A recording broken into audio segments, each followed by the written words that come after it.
Bonsoir à tous, soyez les bienvenus. Mon nom est Grégory Adrians, je suis Senior Advisor pour le groupe WeLink. Alors aujourd'hui un webinaire très particulier autour de l'investissement, autour du placement. Je ne vous cache pas qu'il y a beaucoup d'émotions, mais aussi beaucoup de fierté aujourd'hui pour vous présenter cette solution unique sur le marché belge. Cette solution s'appelle ErcoSelect Strategy Balance. Mais pour ce, je ne suis pas seul, je suis même en très bonne compagnie. Je suis avec Nicolas Ternon de chez Rothschild & Co Asset Management. Nicolas, sois le bienvenu. Merci Grégory. Tu Bonjour vas, et bonjour à tous. tu vas nous accompagner tout au long de la soirée. Mais avant de te laisser la parole et surtout de te poser plein de questions, revenons peut-être quelques instants sur le groupe WeLink. Alors le groupe WeLink, c'est tout d'abord 250 collaborateurs, 250 personnes motivées, dynamiques, que vous pouvez retrouver aux quatre coins de la Belgique, Bruges, Anvers, Namur. Alors ces personnes, bien souvent, on nous demande comment positionner WeLink sur le marché belge. Alors retenez une chose, c'est avant tout un magasin financier. Vous allez retrouver différents métiers au sein de WeLink. Tout d'abord au niveau assurance, que ce soit l'assurance au niveau de votre habitation, de votre voiture, RC familial, mais aussi surtout le volet pension. Alors quand on évoque le volet pension, vous avez le volet pension, je suis employé, qu'est-ce que je peux faire pour un petit peu optimaliser de ce côté-là, mais aussi tout le volet indépendant. Alors indépendant, vous pouvez être indépendant en personne physique, en société. Je suis indépendant en personne physique. Dois-je prendre une PLC, une pension libre complémentaire pour indépendant, ou si je suis en société, un engagement individuel de pension. Vous avez tout l'aspect aussi crédit hypothécaire où mes collègues vous aideront aussi bien à faire des montages très particuliers qu'aussi des acquisitions à l'étranger. Il y a la planification financière où on peut aussi vous apporter toute notre expertise au niveau succession, planification, comment organiser l'après, le pendant et surtout l'aspect placement. L'aspect placement sur lequel on va un petit peu s'arrêter aujourd'hui, car il est très important, et ça c'est des questions que je rencontre très souvent en rendez-vous, cette question que vous voyez à l'écran, c'est comment s'y retrouver dans le paysage belge. Très souvent, je suis avec des clients, je leur pose une question, comment avez-vous organisé vos placements? Première chose, faites-vous la différence entre une banque, une assurance? Vous retrouvez-vous au niveau du banquier assureur, quels sont leurs métiers, quels sont les mots, le jargon qu'ils utilisent? Alors tout d'abord, faire cette distinction entre le banquier qui va utiliser le compte-titre et l'assureur qui va utiliser la police d'assurance vie. C'est très important pour vous de faire cette distinction, surtout au niveau fiscal. Quand je me rends dans ma banque et qu'on va me parler d'un placement compte-titre, tout d'abord, intéressez-vous à ce qui va être logé dans ce compte-titre. On va retrouver des actions, des obligations, des fonds, des ETF, mais comment tout ça va être imposé? Je vous invite à regarder si vous disposez de fonds de distribution ou de capitalisation. Si vous retrouvez tout simplement sur votre compte titre fonds, c'est marqué 10, dites-vous que le dividende qui va vous être donné va être précompté de 30%. Oui, vous entendez bien 30%. Ça, c'est une imposition que vous allez avoir directement. Maintenant, bien souvent, quand vous comparez le banquier et l'assureur, moi j'ai tendance à dire, il y en a un qui parle en brut et l'autre en net. Si vous avez des fonds en capitalisation, vous ne verrez cette imposition qu'à votre sortie. Alors cette sortie, c'est très sympathique, mais quand je sors, j'ai vu un rendement, et à ça, on va venir encore impacter 1,32%. Attention, ce 1,32% sera intérêt et capital confondus avec par ligne un maximum de 4 000 €. Alors ça ne s'arrête pas là, et c'est là où il faut être attentif. C'est surtout par rapport à votre profil. Alors les profils, je reviens dessus parce que je suppose que vous les connaissez, mais je reviens quand même. Vous avez des profils qui vont de conservateurs, défensifs, neutres, dynamiques, agressifs. Alors c'est très important pour ceux d'entre vous qui sont plutôt avec un caractère, je dirais, balancé, défensif. Donc quand on descend, on va se retrouver forcément avec un portefeuille où on va retrouver plus d'obligations. Attention, la fameuse taxe Renders. J'ai parlé de distribution, 30%. Ou la capitalisation que vous allez sortir, mais surtout sur les plus-values que vous allez réaliser et surtout sur votre partie obligation. Si plus-value il y a, 30% il y aura aussi directement au niveau de cette partie obligataire. Donc quand vous allez ressortir votre portefeuille, attention, c'est là que vous verrez réellement le rendement que vous avez eu sur votre portefeuille et parfois, mauvaise expérience de par le passé. Le client est déçu parce que quand on sort, parfois le rendement n'est pas toujours là et on vient remettre soit 1,32, soit encore cette taxation Renders. Par rapport à la police d'assurance vie où c'est un outil extraordinaire, vous avez une taxation de 2% qui vous met définitivement à l'abri d'une imposition fiscale. Vous rentrez vos investissements et vous savez qu'aussi longtemps que vous resterez, vous êtes à l'abri de cette imposition. Donc un très très gros avantage de ce côté-là. Nous, notre réflexion par rapport à cette solution, encore une fois que je vous répète, qui est unique pour les clients WeLink Airco Select Stratégie, c'était de se dire, nous, pour mettre à disposition de nos clients une solution innovante, d'abord, c'était de reprendre un cadre. Comme vous avez vu, je vous ai montré l'assurance, je vous ai montré la banque. Nous, de par cette constatation, on a voulu rester sur la police d'assurance vie pour pouvoir offrir aussi bien au niveau succession, planification, toutes les possibilités à nos clients. Mais dans nos recherches, il fallait avoir un assureur de grand nom. Cet assureur de grand nom, on s'est tourné vers Allianz. Pour que ceux qui ne le savent pas, Allianz est tout simplement le numéro 1 mondial. Ça, c'est ce qu'il fallait. Il fallait avoir aucune hésitation pour nos clients et ça, c'est de prendre simplement le plus grand assureur du monde. Vous le voyez à l'écran, un double A depuis 2007 par Standard & Poor's, presque 30 ans, vous avez bien entendu presque 30 ans au niveau de sa cotation double A, au niveau d'un ratio de solvabilité 206%, au niveau de son market cap, plus de 100 milliards au niveau de son market cap. Et alors, quelque chose de très très important, c'est la distribution des actifs, des assets qui sont faits par le groupe Allianz. Une approche très conservative. On voit qu'au niveau des debt instruments, vous êtes à 75%. Je vais résumer sur la partie obligataire qu'ils investissent. Vous avez quasiment 75%. Donc, quand l'assureur avait été sélectionné pour le groupe WeLink, il suffisait maintenant de se mettre à la recherche d'un gérant. Ça a été, je dirais, notre plus grande mission une fois que l'assureur avait été sélectionné, c'était de trouver le gérant. Alors le gérant, quand on s'est mis tous autour de la table pour trouver la personne, l'asset manager qu'il nous fallait, les critères, ils étaient devant vous. D'abord, on voulait un acteur de référence. Quand on parle d'un acteur de référence, on voulait surtout que cet acteur puisse être aussi bien connu au nord que dans le sud du pays, qu'il puisse parler aussi bien français qu'en néerlandais, aussi bien au niveau de ses inspecteurs pour pouvoir venir vers les équipes WeLink que vers les clients, pouvoir expliquer la stratégie auprès des clients WeLink. Très important aussi, avoir un management team bien en place et surtout, et vraiment qu'il croit en notre solution. On ne s'est pas arrêté là pour vous. Ce qu'on voulait aussi, c'était au niveau de la structure de coûts. Là, on était draconien dans nos recherches. On voulait vraiment comprimer un maximum les moindres lignes de coûts pour vous. Je m'explique, on a réfléchi, que ce soit pour les ETF, les fonds, qu'ils soient en clean share, en part institutionnelle, on a été draconien pour vous. Et surtout, une performance qu'on pouvait juger de par le passé et par un très long historique. Et surtout, pouvoir vous fournir un reporting néerlandais-français. Alors, mais voilà, sur qui sommes-nous arrivés? C'était assez simple, je pense que c'était une évidence, c'était Rothschild & Co Asset Management. Nicolas, merci à toi d'être à mes côtés. J'ai d'abord une question pour ceux qui nous regardent. Nicolas Ternon, d'abord, qui es-tu et surtout, peux-tu nous parler de la maison Rothschild? Bien sûr, bien sûr.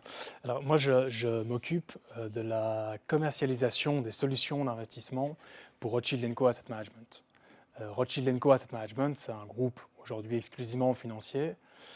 Et le nom, je pense que tout le monde le connaît. Ce qu'on connaît un petit peu moins bien, c'est l'histoire de l'entreprise. Et on a une histoire qui n'est pas toute neuve, puisqu'elle date de plus de 2 siècles. Alors, elle est longue. Je vais la faire assez rapidement. Et cette histoire, elle débute à la fin du XVIIIe siècle avec une personne qui s'appelait Mayer Amschel Rothschild, qui s'était lancé dans les activités de change de devises en Allemagne, à Francfort. Alors aujourd'hui, évidemment, faire du change de devise, ça a beaucoup moins de sens. À l'époque, c'était évidemment une activité clé pour pouvoir permettre les échanges économiques. Et donc Mayer Amschel, à l'époque, s'était spécialisé dans cette activité de change de devise. Et par le fait de son activité, il a pu rencontrer un certain nombre de personnalités politiques, et économique de l'époque, et notamment une personne qui s'appelait Guillaume Ier, le prince Guillaume Ier. Et Mayer Amschel, à force de travail, en est venu à devenir le gestionnaire de fortune, le gestionnaire de patrimoine de Guillaume Ier. Alors de fil en aiguille, il a commencé à gérer des fortunes pour d'autres grandes familles européennes. Et comme tout bon businessman, à l'époque, il s'est dit, eh bien, je vais décider d'étendre mon entreprise à l'international. Et ce qu'il a fait, c'est qu'il a décidé d'envoyer 5 de ses 10 enfants, ses 5 fils, à travers l'Europe, dans les principales capitales économiques européennes de l'époque, pour y développer les activités de l'entreprise. Donc dans ces 5 fils, l'un est resté à Francfort, pour le coup, lui n'est pas allé très loin. L'un est parti à Vienne, un autre est parti à Naples, l'un est parti à Londres. Et le dernier, James de Rothschild, est parti à Paris. Il est parti à Paris pour y développer les activités de la famille, les activités bancaires en France. Donc lui a créé une banque en France.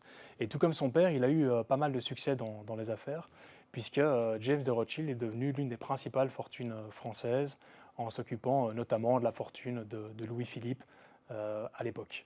Alors lui, il ne s'est pas arrêté là, il n'en est pas resté uniquement aux activités financières, puisqu'il a aussi créé, c'était en 1838, la société Paris-Orléans, qui était la première société de chemin de fer. Alors, je te pose une question et oui. Je t'interromps parce que tu nous parles de Rothschild. Alors, c'est un nom qui est connu. Est-ce que ça a à voir, et je ne sais pas si je peux le dire, avec tes cousins, ça commence par un E Edmond, est-ce que vous êtes dans la même branche? Est-ce qu'il y a quelque chose de différent? Ça se retrouve où? Alors moi, je connais pas parfaitement l'histoire d'Edmond de Rothschild. Historiquement, en effet, les ancêtres sont les mêmes. Ici, moi, ce que je peux expliquer, c'est que Rothschild & Co. aujourd'hui dépend directement de cette société Paris-Orléans qui a été créée en 1838, puisque Rothschild & Co. aujourd'hui n'est plus coté en bourse. Mais quand l'entreprise était cotée en bourse, elle était encore cotée sous le sigle PO pour Paris-Orléans. Aujourd'hui, la société est sortie de bourse, d'ailleurs. La famille, avec quelques grandes familles industrielles françaises, a décidé de racheter les actions de l'entreprise. Ce qui est d'ailleurs un signe de confiance aussi dans le futur de l'entreprise. Quand on rachète ses propres actions, ça veut dire qu'on croit dans le bénéfice à venir de l'entreprise, dans le potentiel de croissance de l'entreprise. Donc aujourd'hui, Rothschild & Co. n'est plus coté en bourse. Pardon. Mais donc, au départ, c'était une entreprise financière. On s'est diversifié sur le secteur industriel. Et aujourd'hui, quand on regarde ce que fait Rothschild & Co., la famille a des activités dans le vin. Beaucoup connaissent notamment le château Lafite, le château l'Évangile. Aujourd'hui, ce n'est pas le sujet. Non.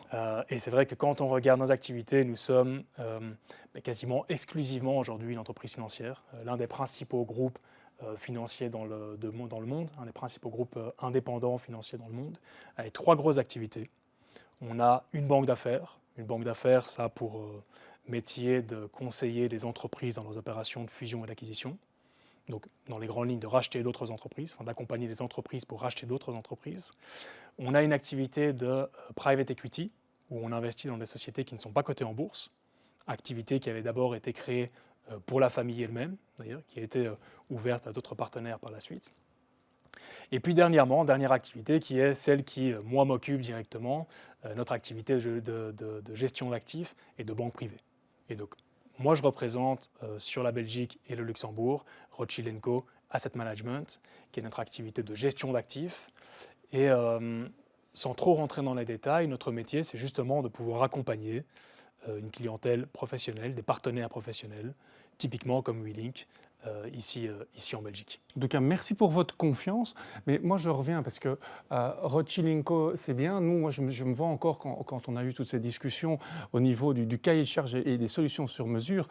Nous, ce qu'on souhaitait, c'était avant tout avoir de l'indépendance avec ce gérant. On voulait vraiment que ce gérant puisse nous fournir une indépendance extrême.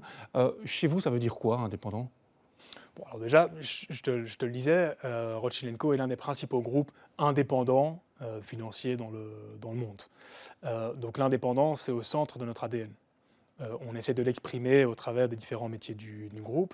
Ici, pour la gestion d'actifs et plus spécifiquement pour la solution ERCO Select Strategy Balanced que nous avons développée pour vous et en partenariat avec vous même, notre métier d'indépendant, c'est de pouvoir justement faire la distinction entre ce que l'on appelle les expertises maison et les expertises externes.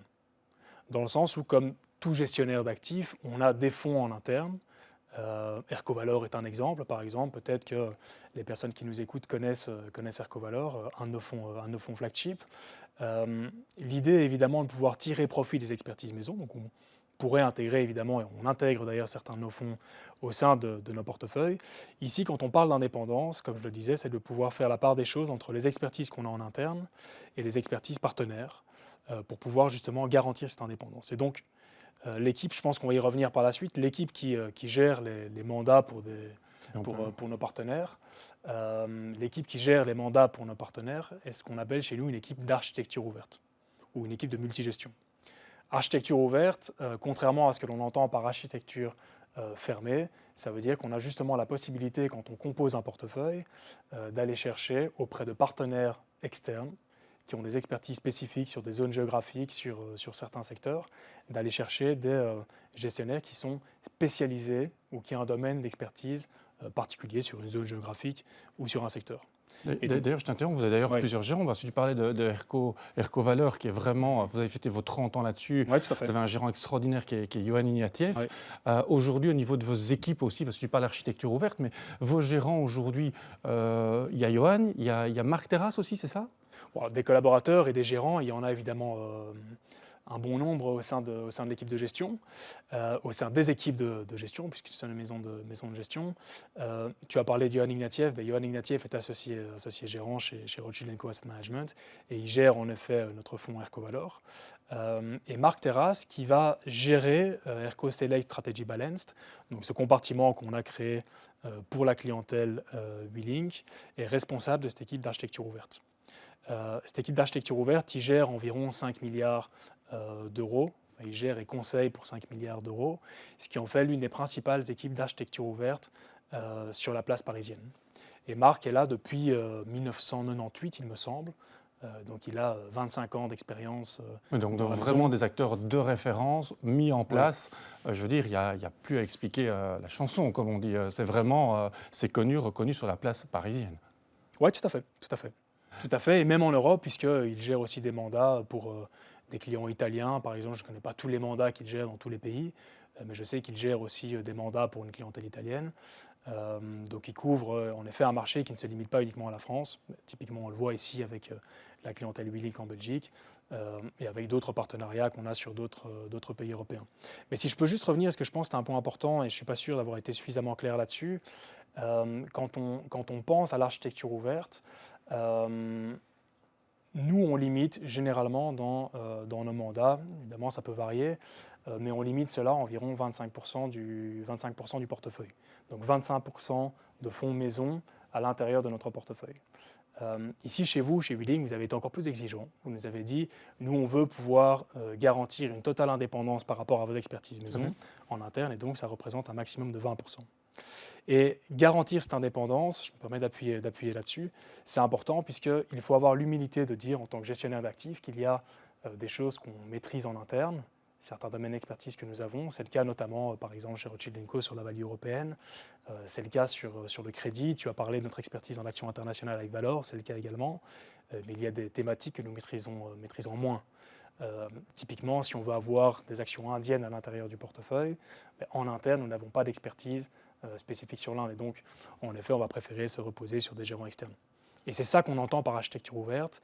C'est la capacité à faire la distinction entre ce que nous faisons très bien en interne et ce que d'autres personnes peuvent faire mieux que nous. Donc, on soit bien clair aujourd'hui, au niveau de votre sélection, c'est 25% maximum de votre propre expertise au niveau des fonds. Tout le reste… 20%. 20%, excuse-moi. Dans Erco Select Strategy Balance, c'est 20%. 20%, on y reviendra. Sinon, 25%, que tu parlais tout à l'heure du Ercovalor, vous avez l'humilité de se dire on va chercher la stratégie ou en tout cas le meilleur pour les clients à l'extérieur. Alors Valor, c'est complètement différent parce que là, c'est une gestion en ligne directe. Oui. Ici, on parle d'investissement, pas que, on va le voir par la suite, mais on parle d'investissement dans des fonds d'investissement. Et donc, c'est par rapport à cela que nous voulons limiter la proportion de fonds maison à 20%. Ok, merci pour tes explications. Au niveau aussi de tes équipes, on en a parlé. Moi, j'avais vraiment un mot ici que je voulais, parce que je pense, alors on parle beaucoup de la maison à Rothschild, tu nous as parlé de Ervalor, un succès depuis 30 ans. D'ailleurs, on s'est basé là-dessus aussi pour se dire, ils ont de l'expérience. On voit que vous travaillez vraiment en architecture ouverte. Ça, c'est bien. Moi, j'ai un petit mot au niveau aujourd'hui de l'inflation. et de son évolution. C'est des questions qui nous reviennent très régulièrement en rendez-vous, tu t'en doutes bien. C'est quoi aujourd'hui ta réflexion par rapport à l'inflation qui s'est passée et dans le futur pour les clients? Parce que je pense qu'aujourd'hui, on se dit tous, qu'est-ce qu'on doit anticiper? Oui. Alors faire un point sur les perspectives macroéconomiques, c'est toujours compliqué. Je me doute. C'est un sujet qui est compliqué. Néanmoins, je pense que si on veut essayer de simplifier ça à l'extrême, ce que l'on peut faire, c'est regarder peut-être 3 éléments. Tout premier, c'est évidemment l'inflation. Alors, je pense, en tout cas pour ceux qui s'intéressent un petit peu au marché financier, on a pu voir que l'inflation a joué un rôle central, pour le coup, sur les marchés financiers depuis l'après-Covid, en fait, dans le sens où pendant le Covid, les économies étaient complètement à l'arrêt. Les ménages ont épargné énormément d'argent. Nous avons tous épargné, je pense, de l'argent pendant le Covid, pas toujours beaucoup. En tout cas, on a pu épargner davantage que d'habitude, puisqu'on ne pouvait plus consommer, on ne pouvait plus sortir. Et ce qui s'est passé, c'est qu'à un moment donné, on s'en rappelle, les économies ont réouvert. Et donc là, on a pu mobiliser cette épargne pour pouvoir consommer. On a consommé en masse. Et donc, ça a généré de l'inflation. C'est ce qu'on peut, je pense, voir sur le graphique qui apparaît ici à l'écran. On peut voir que post-Covid, on a eu une inflation. Ici, on a repris l'inflation sur la zone euro qui a augmenté de manière considérable. Et ce qu'il faut savoir, c'est que les marchés financiers n'aiment pas l'inflation. Ils n'aiment pas l'inflation puisque quand on a une inflation qui est élevée, ça demande d'avoir des taux d'intérêt qui sont plus élevés. Donc, quand on a vu que les banques centrales ont augmenté leurs taux, eh bien, en réalité, c'était pour pouvoir lutter contre cette inflation qui est élevée. Donc, quand on sait que les marchés financiers n'aiment pas l'inflation, que l'investisseur n'aime pas l'inflation, la question qu'on se pose, c'est où en sommes-nous avec l'inflation? Et quand on regarde justement la courbe qui est à l'écran, eh bien, on peut voir qu'on est revenu très proche des niveaux de 2%. Il faut savoir que la Banque centrale européenne, comme la Banque centrale américaine d'ailleurs, a un objectif d'inflation à 2% et qu'on se rapproche de ces 2%, ce qui veut dire que les banques centrales ont pu commencer à abaisser leurs taux. On l'a vu avec la Banque centrale européenne pendant l'été, on le voit à présent avec la Banque centrale américaine. Donc ça, c'est une première, on va dire, bonne nouvelle pour les marchés. Cette inflation baisse. Donc les taux d'intérêt peuvent baisser. Et pour l'investisseur, c'est évidemment un point positif. Alors, ça, c'est une première question, l'inflation. Premier point important à regarder. Deuxième point, évidemment, important à regarder, c'est la croissance. On sait que quand on investit, on veut investir dans des entreprises qui sont en croissance. Et pour que les entreprises puissent de manière générale croître, eh bien, il faut évidemment qu'on ait un contexte macroéconomique dans lequel nous nous situons en croissance. Et donc là, on peut voir ici la croissance qu'on a connue, la moyenne de la croissance qu'on a connue en 2014-2019. On peut voir la croissance que nous avons obtenue en 2023 et les prévisions, les anticipations du consensus pour la croissance en 2024 et en 2025. Alors quand on regarde la croissance, en tout cas les attentes de croissance du PIB en 2024, eh bien on peut voir dans la zone euro qu'on devrait être un petit peu en dessous de 1%. Donc nous ne sommes pas en récession. Pour 2025, elle devrait même remonter un petit peu à 1,4%. Et quand on regarde aux États-Unis, eh bien on voit, comme souvent, que la croissance est plus élevée qu'au sein de la zone euro. Celle-ci devrait baisser un petit peu à horizon 2025, mais rester quand même supérieure à celle que nous connaissons dans la zone euro. Donc l'idée ici n'est pas de rentrer trop dans les détails, mais globalement, ce que l'on peut retenir, c'est qu'en tant qu'investisseur, comme je le disais, on n'aime pas l'inflation. L'inflation est en train de baisser. Et en tant qu'investisseur en parallèle, ce qu'on recherche, c'est de la croissance de l'économie. Et on peut voir que les économies ici sont plutôt dans les phases de croissance, même si il faut quand même avoir l'objectivité de dire que ces croissances ne sont pas extraordinaires non plus, elles ne sont pas impressionnantes, mais nous restons quand même avec des anticipations du consensus sur la croissance qui sont positives. Ça, c'est pour la croissance. Et puis un dernier élément, parce que je disais qu'il y avait 3 éléments, c'est peut-être de relativiser un petit peu tout ce qui se passe aujourd'hui sur les marchés financiers et sur l'économie de manière générale, puisque quand on lit la presse, quand on regarde les médias, eh bien, on peut voir qu'on a une guerre entre la Russie et l'Ukraine, on a des tensions vives au Moyen-Orient, et qu'on a un risque politique par ailleurs. On sait qu'on va avoir des élections ici dans quelques semaines aux États-Unis.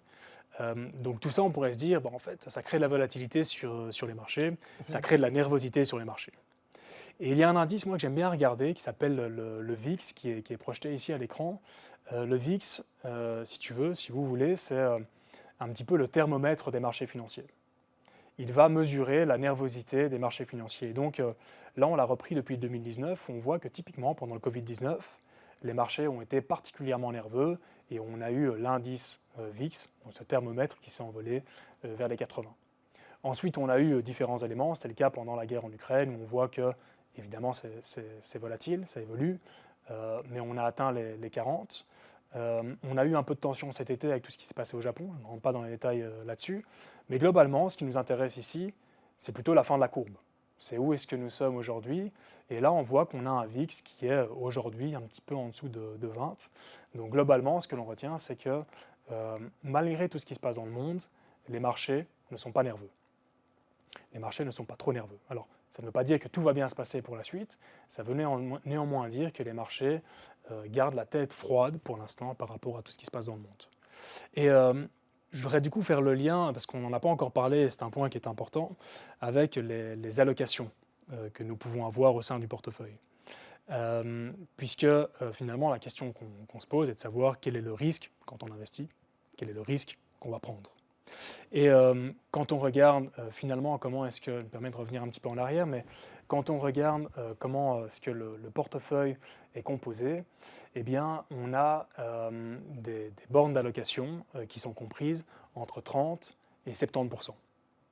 Aujourd'hui, quand on regarde le niveau de risque que nous avons à l'intérieur du portefeuille, qu'on pourrait, pour simplifier, mettre en parallèle avec le niveau d'exposition aux actions, on est à 40% d'actions. Ce qui veut dire qu'on a la possibilité d'investir de 30 à 70% en actions. Et aujourd'hui, nous sommes à 40%. Et que donc, globalement, nous avons un positionnement qui est plutôt prudent.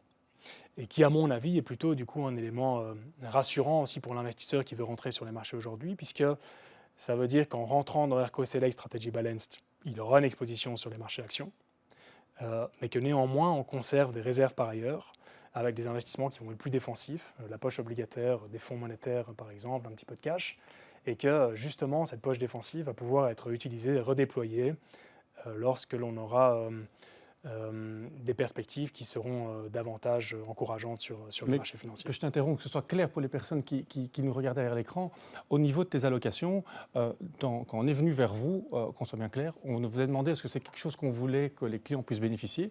Ils vont retrouver, on est bien d'accord, des fonds. Alors ces fonds, tu parles de l'allocation, mais ça va être actions, obligations, ETF qu'on était venu vers vous parce qu'on voulait aussi réduire les coûts à ce niveau-là.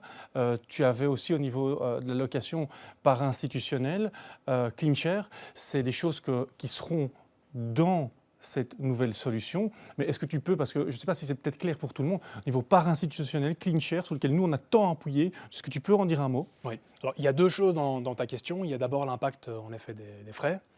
Et l'impact des frais, comment est-ce qu'on va le travailler au sein du portefeuille? Eh bien, on va avoir, comme tu le dis, des parts institutionnelles. Pour simplifier ça, on peut dire que quand on investit dans des fonds d'investissement, il y a différents types de parts et que plus l'investisseur est important, plus les frais, en termes de volume évidemment, plus les frais vont être limités. Et donc ici, comme on a une équipe de multigestion qui travaille sur des volumes importants, eh bien on va travailler à l'intérieur du portefeuille avec ce que l'on appelle des parts institutionnelles, qui sont donc les parts les moins chargées en frais. Donc ça, c'est quelque chose de très très important. On a regardé pour vous que cette police soit construite avec une allocation vraiment mais totale. Je répète bien, vous allez retrouver des actions individuelles, des fonds, des ETF. Cette structure coût a été maîtrisée pour vous, mais on ne s'est pas limité que là. Parce qu'on a parlé d'indépendance, on a parlé d'allocation, on a parlé de frais. Mais tu sais qu'on avait mis un dernier point, et ça c'était indiscutable, c'était Funds for Good. Tu sais à quel point ça tient à WeLink l'impact. On veut vraiment être un soutien sur le marché belge. Tu peux nous parler de Funds for Good et de ce qu'il représente dans cette police WeLink? Alors, Funds for Good, en effet, c'était une exigence de WeLink. Mais je tiens quand même à souligner qu'on le fait avec avec plaisir, puisque Funds for Good est une entreprise pour laquelle nous, on a beaucoup d'estime par ailleurs. Et donc, en effet, dans les contraintes de gestion que nous avons au sein de ERCO Select Strategy Balanced, tu as parlé de la poche ETF. Donc là-dessus, il n'y a pas de fourchette, mais en effet, pour l'instant, ça représente 10% du portefeuille. On peut l'augmenter si on souhaite. La poche action individuelle, ce qu'on appelle les titres vifs, représente 10% du portefeuille. Et donc, nous avons en effet, par ailleurs, une poche de 10% qui sera investie dans le fonds Funds for Good Global Flexible. C'était une exigence de WeLink. Donc, nous avons intégré le fonds. Évidemment, si on l'a intégré, c'est parce que nos équipes de gestion, donc Marc Terrasse, et Mathieu Six notamment, sont confortables évidemment et sont en accord avec la stratégie financière qui est développée.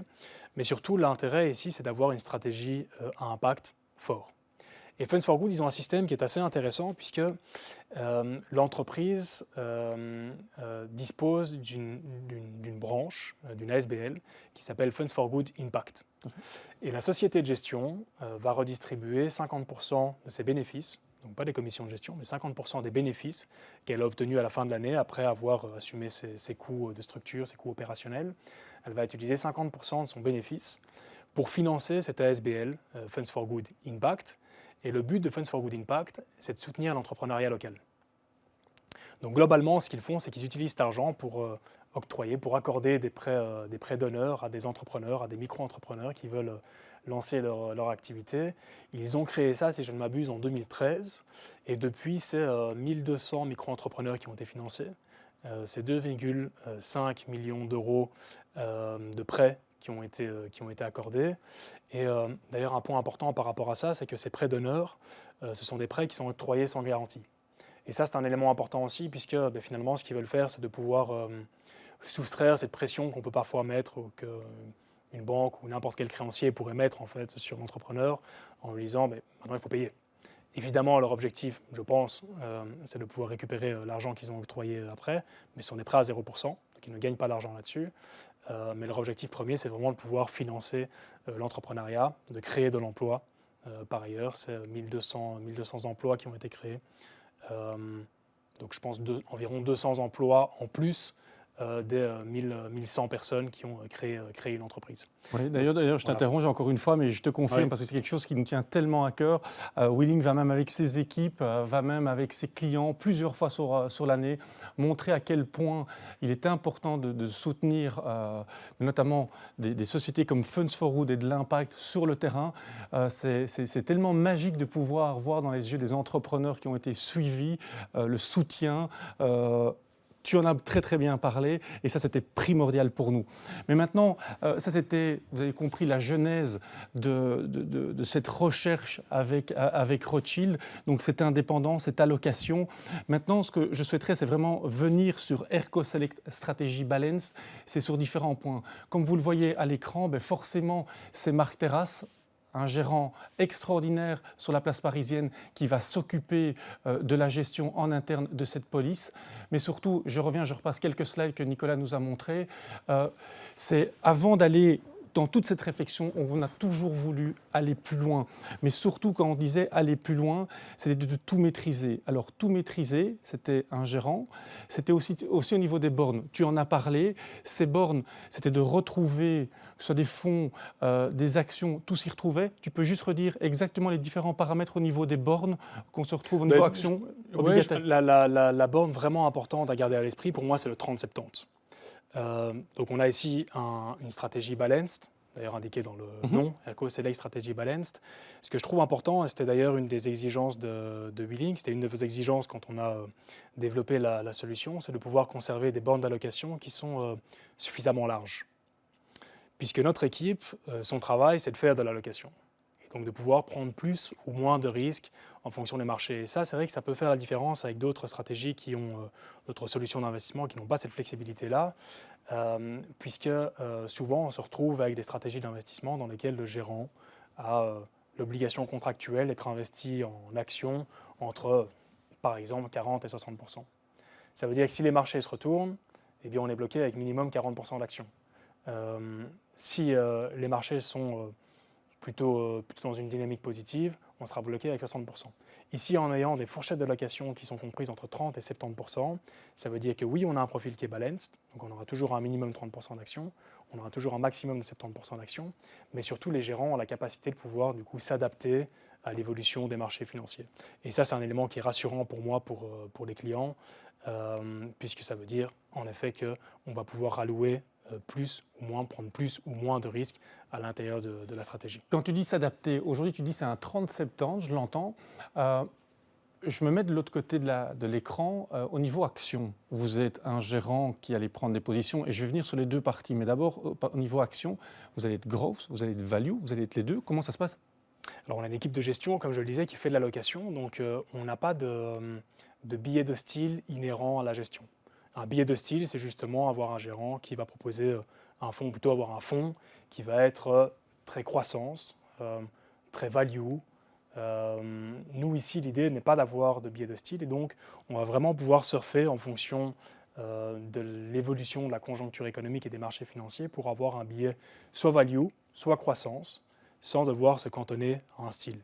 Et donc typiquement, quand on regarde aujourd'hui, c'est vrai que quand on regarde l'évolution des marchés américains, on sait que les actions américaines ont par exemple très bien performé. L'année passée, cette année c'est encore vrai, tu vois des titres comme Facebook qui ont performé de 60%. Donc nous, on a eu tendance à plutôt prendre notre profit sur ces valeurs tech américaines qui sont aujourd'hui assez chères. Ce qui ne veut pas dire qu'on est absent des États-Unis, évidemment ça reste une zone moteur au sein de l'économie. Mais c'est vrai qu'on a tendance à rester assez prudent par rapport à ces valeurs technologiques américaines avec des valorisations qui sont, comme on l'appelle, assez tendues. Et donc on est par opposition assez confortable aujourd'hui, de nouveau dans des paris qui sont limités, avec la zone européenne et notamment le segment value. De nouveau, ce sont des paris qui ne sont pas trop marqués. L'idée n'est pas de prendre des risques démesurés, puisque, on l'a dit, on est ici dans une gestion qui est patrimoniale. L'idée est de pouvoir gérer le risque à l'intérieur de la stratégie. Mais globalement, c'est vrai que si on doit retenir deux messages, on va rester assez prudent par rapport aux valeurs tech américaines et on va avoir un léger billet, mais pour l'instant, ça peut changer et ça changera même dans le futur, un léger billet value européenne. Donc très libre au niveau géographique, que ce soit croissance ou value, on peut retrouver les deux au sein de votre gestion. Mais une question, au niveau peut-être pays émergents, vous êtes présent ou pas? On en a, tout à fait, on en a au sein du portefeuille. On a des pays émergents qui représentent environ 10% du portefeuille, avec une attention particulière qui est portée sur la Chine. Et de nouveau, ça change. On a eu par exemple de l'Inde au sein de nos portefeuilles, alors pas de celui-ci vient d'être créé, mais l'équipe, donc Marc Terrasse et son équipe qui gérait les portefeuilles avaient eu de l'Inde à l'intérieur des portefeuilles. Ce n'est pas le cas aujourd'hui dans la Co-Select Strategy Baleine. C'est vrai qu'on a préféré appuyer le pari de la Chine, puisque la Chine a donné des signaux qui sont plutôt encourageants, ici depuis un mois, avec un gouvernement chinois qui a été assez actif sur sa politique monétaire, sur les politiques d'octroi de crédit. Je ne rentre pas trop dans les détails par rapport à ça. Et ça a été plutôt bénéfique, d'ailleurs, puisque quand on regarde les performances des actions chinoises sur un mois, ça a été assez extraordinaire. Oui, tout à fait. Et on a eu un très très net rebond de la Chine. Quand on regarde les indices chinois en year to date, on est sur le Hang Seng, on est au-dessus de 20%. Et donc ça, c'est une conviction que vous avez actuellement qui peut changer. C'est une conviction qu'on a actuellement. Et je te disais que la poche émergente représente environ 8% du portefeuille. Et ça peut en effet changer. Et ça changera même a priori à un moment donné ou à un autre. Ça dépendra évidemment de l'évolution du contexte économique. Maintenant, je te contrebalance de l'autre côté, sur la partie obligataire. Alors, on a vu forcément, avec ces dernières années, des taux par côté obligations qui ont augmenté. Alors maintenant, on voit qu'il va y avoir une baisse des taux, qu'il y a déjà eu, qu'il risque encore. Est-ce que ces obligations sont encore quelque chose de sympathique à avoir en portefeuille? Et faut-il encore en avoir en portefeuille? Alors, on pense que oui. De toute façon, quand on veut investir, à un moment donné, on doit quand même investir par rapport au risque qu'on est prêt à prendre. Et donc c'est vrai que quand on regarde ces dernières années, les taux étaient très bas. Donc avant le Covid, les taux étaient vraiment très très bas. Ils ont remonté pour lutter contre cette inflation qui est élevée. On l'a vu, on l'a abordé lors de notre échange. Aujourd'hui, l'inflation a baissé, on se rapproche des 2%, on l'a vu. Mais néanmoins, quand on regarde les taux, on reste encore aujourd'hui sur des taux qui sont plutôt attractif. Quand on regarde un des fonds qu'on a à l'intérieur de la stratégie, qui pour le coup là est un fonds interne, Erco Conviction Crédit Euro, on a quasiment 4% de rendement à l'intérieur de ce fonds-là. Et donc, c'est vrai qu'aujourd'hui, on a une poche obligataire qui est quand même conséquente à l'intérieur du fonds. On le fait pour pouvoir maîtriser notre risque, mais aussi parce qu'aujourd'hui, l'obligataire, c'est une véritable alternative. On peut gagner de l'argent aujourd'hui en investissant sur les investissements obligataires. Et donc, on est tout à fait confortable avec le fait d'avoir des investissements qui sont plus défensifs, et donc notamment les investissements obligataires au sein du portefeuille. Et donc, encore une question pour toi. Aujourd'hui, forcément, Erco Select Strategy Balance, mais comme ça le dit, c'est pour un investisseur avec un profil balancé. Comment tu vois les mois à venir, et peut-être un point par rapport à ça sur les marchés, mais est-ce qu'un profil balancé aujourd'hui, ça a de l'intérêt par rapport à ce qui se passe conjoncturellement? Qu'est-ce que toi, tu pourrais dire à ces personnes qui ont le profil balancé et qui voient cette nouvelle solution pour eux, Allianz, Rothschild, je suis en profil balancé, mais est-ce que c'est vraiment bien d'avoir ce profil-là aujourd'hui par rapport à ce qui se passe? Mais je pense que la meilleure réponse à ta question, pour le coup, sont les bornes d'allocation. J'en ai parlé précédemment. C'est vrai que le fait de pouvoir être investi de 30 à 70% dans un profil balanced, ça permet vraiment de pouvoir allouer nos actifs à l'intérieur en fonction du risque qu'on va percevoir sur les marchés. Donc je le disais, pour l'instant, on a environ 40% d'exposition aux actions. Donc nous, on a un positionnement qui est plutôt prudent. Mais par rapport au potentiel avenir des marchés, on pourra évidemment pouvoir redéployer aussi les actifs défensifs qu'on a au sein du portefeuille pour pouvoir prendre davantage de risques. Donc oui, je dirais que la meilleure garantie pour moi, c'est d'avoir justement ce 30-70 avec une liberté quand même assez importante qui est laissée aux gestionnaires. En tout cas, Nicolas, merci de nous avoir donné ton avis à ce sujet. On a laissé, vous l'avez vu, le titre, pendant que je posais toutes les questions, Willing devait encore aller plus loin pour ses clients. C'est vrai qu'on avait interrogé un grand acteur au niveau de compagnie d'assurance. On était tombé, on avait trouvé le gérant qu'il nous fallait. Comme vous avez vu, Nicolas a donné, que ce soit son avis, les allocations, la structure frais au travers de cette police Erco Select Strategy Balance. Mais on ne pouvait pas s'arrêter là. Comme vous l'avez vu et comme je vous l'ai dit en début de webinaire, la taxe d'assurance de 2% vous met à l'abri totalement au niveau de la fiscalité. Et ça, on ne pouvait pas passer à travers sans venir encore avec quelque chose de supplémentaire à pouvoir vous proposer. Et ce qu'on va faire, c'est de mettre cette taxe d'assurance de 2%. On va vous l'offrir et ça, c'est en permanence. Quel que soit le moment que vous décidez de vous adresser à Willing pour cette solution d'assurance vie, vous savez que vous serez toujours à l'abri de votre fiscalité. Alors, si vous devez retenir surtout quelque chose aujourd'hui de cette Erco Strategy Balance, c'est un assureur, et pas n'importe qui, c'est l'assureur numéro 1 mondial qui s'occupera du cadre. C'est Rothschild & Co qui s'occupera également de la gestion en interne, donc un acteur de référence, et je pense que vous connaissez tous. C'est une taxe d'assurance qui vous sera offerte en permanence. Alors vous allez dire, ok, ça s'adresse à qui? Est-ce que j'ai le montant? Ce sera disponible à partir de 25 000 €. Donc dites-vous que pour des personnes qui connaissent le private banking ou le monde de la banque privée, on parle souvent de capitaux à 250 000 €. Ici, on pourra retirer un zéro pour pouvoir directement démarrer cette solution à 25 000 €. Donc, revenez vers nous si vous avez besoin de plus de questions. Retenez surtout le nom, c'est Erco Strategy Balance. Nicolas, merci d'avoir été avec moi. Merci d'avoir donné toute ton expertise, d'avoir répondu à mes questions. De toute façon, mes collègues reviendront vers vous si vous avez besoin d'informations complémentaires. Sinon, n'hésitez pas à aller sur le site WeLink, de nous suivre sur les réseaux sociaux, LinkedIn, Facebook, ou sinon, je vous laisse toutes mes coordonnées ci-dessous si vous avez besoin de revenir vers moi ou de m'adresser un mail. Je me ferai un grand plaisir d'y répondre. Je vous souhaite déjà une très très belle soirée et au plaisir de vous voir. Au revoir.